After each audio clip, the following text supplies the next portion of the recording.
समुद्र की गहराइयों में जहाँ सूरज की किरणें पानी से छन कर आती थी, एक बहुत ही सुंदर साम्राज्य बसा था।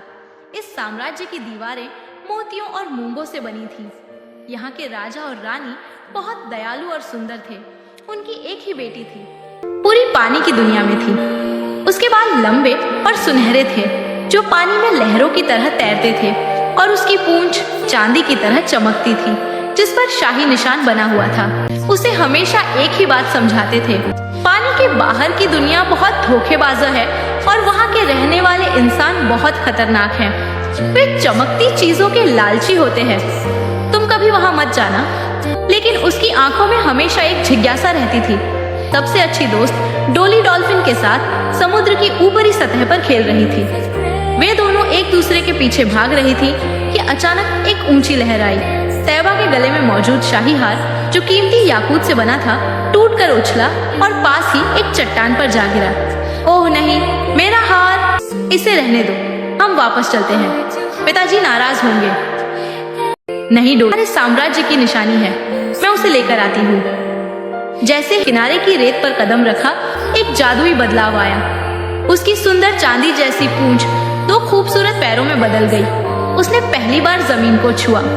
उसने जल्दी से अपना हार उठाया, लेकिन जब उसने सिर उठाकर देखा तो वह दंग रह गई।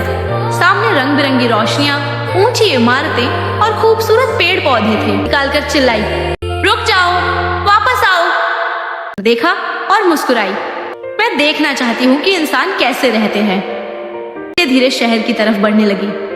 उसने देखा कि इंसानों ने अजीबोगरीब रंगीन कपड़े पहने हुए हैं। इन लोगों ने ये क्या पहना हुआ है? उसने एक दुकान के बाहर रखे कुछ कपड़े उठाकर पहन लिए। चलते चलते वह एक बहुत ही आधुनिक और महंगी हील्स की दुकान पर पहुंची। वहां शीशे के पीछे रखी ऊंची एड़ी वाली सैंडल्स। उसने जब एक बहुत सुंदर और मासूम लड़की को देखा तो देखता ही रह गया। आया और पास आकर बोला, जी बिल्कुल, ये आपके पैरों पर बहुत अच्छी लगेंगी, लेकिन पहले पहनकर तो देखे। जैन ने उसे बैठने का इशारा किया और खुद अपने हाथों से उसे हील्स पहनाने लगा। ये सब नया था। जब वो हील्स पहनकर खड़ी हुई तो उसका संतुलन बिगड़ा और वह आकर अलग हुई और बोली, यह थोड़ा मुश्किल है, पर मुझे यह चाहिए। जैन, ठीक है, इसके पैसे दे दें। पैसे? वो क्या होते हैं? मतलब करेंसी, जो चीज के बदले दी जाती है।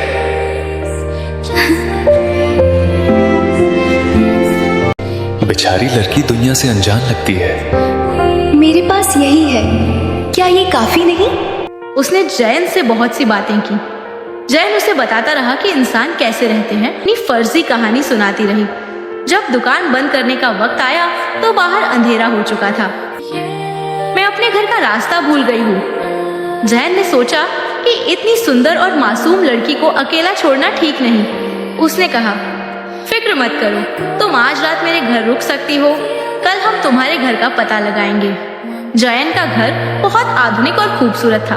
ये पहली बार टीवी देखा, पिज्जा खाया और कॉफी पी। ये इंसानों का खाना कितना अजीब है, पर मजेदार है। जैन हंस पड़ा।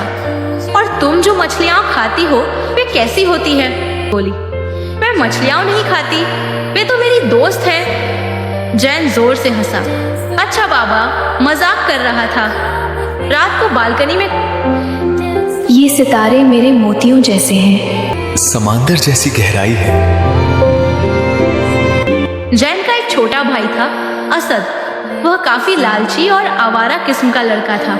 उसने जब तैयबा के पास वह कीमती मोती देखे तो उसकी नीयत खराब हो गई। एक दिन जब जैन घर पर नहीं था और उससे कुरेद कुरेद कर पूछने लगा, तुम्हारे पास ये मोती कहाँ से आते हैं? तुम हो कौन? असद ने पूछा। नूर की राजकुमारी हूँ, एक जलपरी। हमारे यहाँ ये मोती आम है। मैं जलपरी हूँ की शहजादी। असद हैरान रह गया और उसके दिमाग में एक शैतानी योजना आई। अगर मैं इसे किसी बड़े बिजनेसमैन को बेच दूं तो मैं करोड़पति बन जाऊंगा। अगले दिन जब जैन काम पर गया हुआ था, धोखे से गाड़ी में बिठाया। मैं समुद्र की सैर कराता हूँ।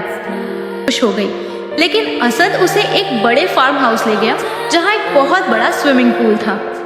वहाँ पहले से ही कुछ अमीर और पत्थर दिल लोग मौजूद थे जो कीमती चीजों के खरीदार थे। असद ने धक्का देकर पूल में गिरा दिया। जैसे ही तहरीर पानी से टकराया, एक जोरदार चमक हुई और वह दोबारा जलपरी बन गई। उसकी शानदार चांदी जैसी पूंछ पानी में लहराने लगी। वहाँ मौजूद लोग हैरानी से चीख उठे, वाह, यह तो वाकई जलपरी है, इसकी बोली लगाओ। में कैद थी और लोग उसकी कीमत लगा रहे थे। जैन ने गुस्से में आकर असद को एक जोरदार थप्पड़ मारा। तुम अपनी इंसानियत भूल गए हो असद, वह एक जीव है, कोई खिलौना नहीं। जैन ने पुलिस को पहले ही खबर कर दी थी। पुलिस ने वहां छापा मारा और उन तमाम लोगों को गिरफ्तार कर लिया। जैन भागकर पूल के पास आया। मैं आ गया हूँ, डरो मत। बाबा ठीक कहते थे, इंसान बहुत बुरे होते हैं। सब एक जैसे नहीं होते। मैं तुमसे मोहब्बत करता हूँ, मोहब्बत तो मैं भी करती हूँ, मगर मेरा घर ये नहीं है। समुद्र के किनारे पहुंचा। वहां राजा और रानी पहले ही परेशान खड़े थे। बाकी रक्षा करते देखा तो उनका दिल पिघल गया। ने अपने माता पिता को सब बताया कि कैसे जैन ने उसकी जान बचाई। राजा ने जैन से कहा, नौजवान, तुमने साबित कर दिया कि इंसानों में भी फरिश्ते होते हैं। राजा ने अपनी जादुई छड़ी पानी पर मारी। एक जादुई पुल बन गया जो समुद्र के अंदर जैन के लिए एक खास कमरे तक जाता था, जहां वह सांस ले सकता था। जैन के पास शहर आती और जैन अक्सर समुद्र की गहराई। यहाँ अनोखी प्रेम कहानी समुद्र की लहरों और जमीन की हवाओं में हमेशा के लिए अमर हो गई